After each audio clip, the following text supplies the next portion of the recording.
করছো? পয়সা ফেলছো? দেখি তোমার হাতে ক টাকা। বাবা, কতগুলো পয়সা! কে দিল? দিদা।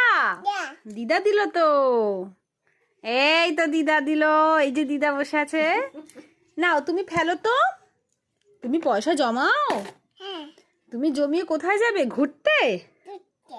ঘুরতে গিয়ে কি করবে? গরিবদের দেবে? তুমি দাও, পয়সা দাও। বাহ, খুব সুন্দর। সকল বাচ্চারা শিখে নাও মিমির থেকে এটা। সারা বছর এরকম করে পয়সা ফেলবে ঘটে। ফেলো ফেলো। সারা বছর এরকম করে ঘটে পয়সা ফেলবে। আর তারপরে এই দেখো মিমি সোনা ঘুরতে গেলে তখন সেটা গরিবদের তখন দান করে। হ্যাঁ, ফেলো, ঢোকাও ঢোকাও ঢোকাও। দাও, আমি চেপে দিচ্ছি। এই তো।